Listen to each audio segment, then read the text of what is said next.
If the family is dysfunctional, the streets can absorb adolescents.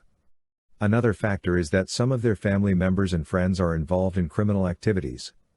For some time now, poverty has been talked about as a primary factor that attracts adults, children, and adolescents to a life of crime. However, this theory has been criticized by most criminologists, who argue that if it were true, there would be around 60 million criminals in the country, which is far from our current reality. The relationship between poverty and crime is not automatic. Poverty can be a factor that attracts adults or minors to crime, but it is not the defining factor by any means, says Jorge Marquez Munoz, an academic at the Faculty of Political and Social Sciences.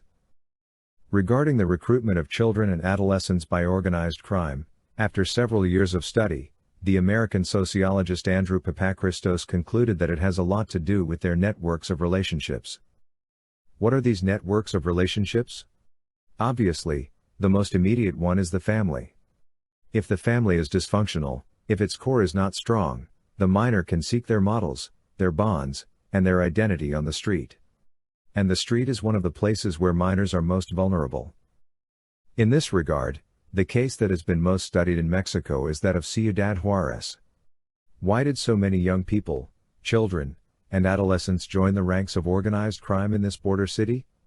Marquez Munoz responds, in that metropolis, there was enormous economic growth thanks to the maquiladores that were installed there after the signing of the Free Trade Agreement. This attracted many single mothers from other parts of the country, but they had no family nearby, and due to their inability to put down roots in their new community, they never managed to establish any ties with their neighbors.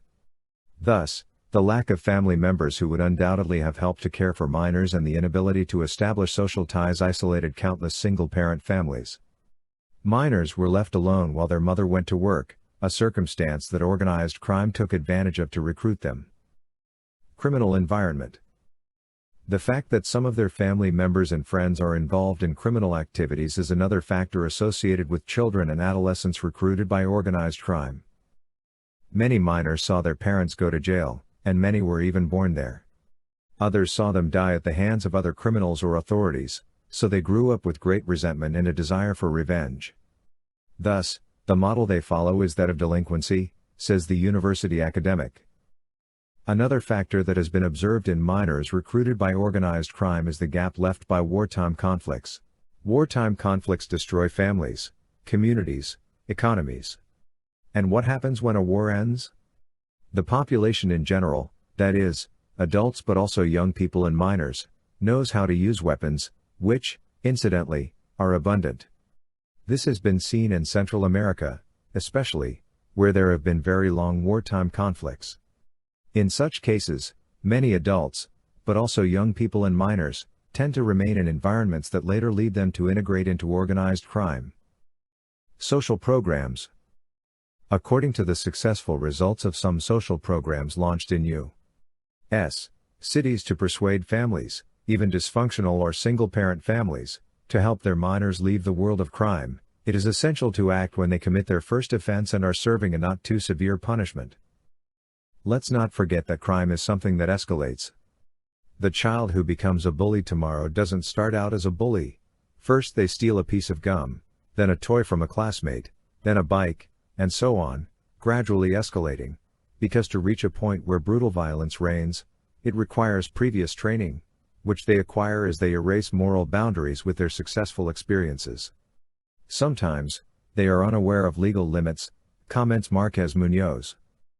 In these programs, they speak with parents, or with the parent or guardian of the minor, and show them all the probabilities that their child will die prematurely if they continue to escalate in the world of crime. Statistically, a child or adolescent who has already stolen a bike lives in a neighborhood where criminals thrive and has also made friends with an individual who is not very recommendable. They have a higher likelihood of dying prematurely if they don't put a stop to their criminal career. Faced with such overwhelming evidence, not a few parents, grandparents, uncles, etc., have decided to move with their minor, or persuade them to modify their habits and interrupt their dangerous links, of course, always with the assistance and support of the government and social workers. Now, these programs are not general or universal, they are designed on a case-by-case basis, Marquez Munoz adds. Growing phenomenon.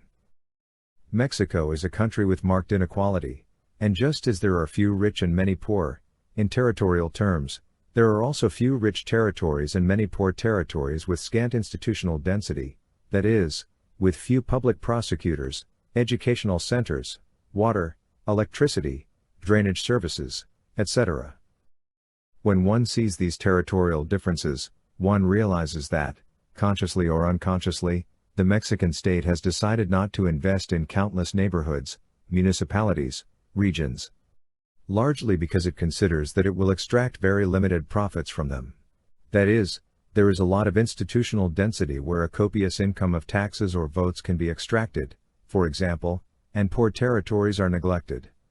That is why the problem of minors recruited by organized crime continues to grow, he concludes. An article by Roberto Gutierrez Alcalá.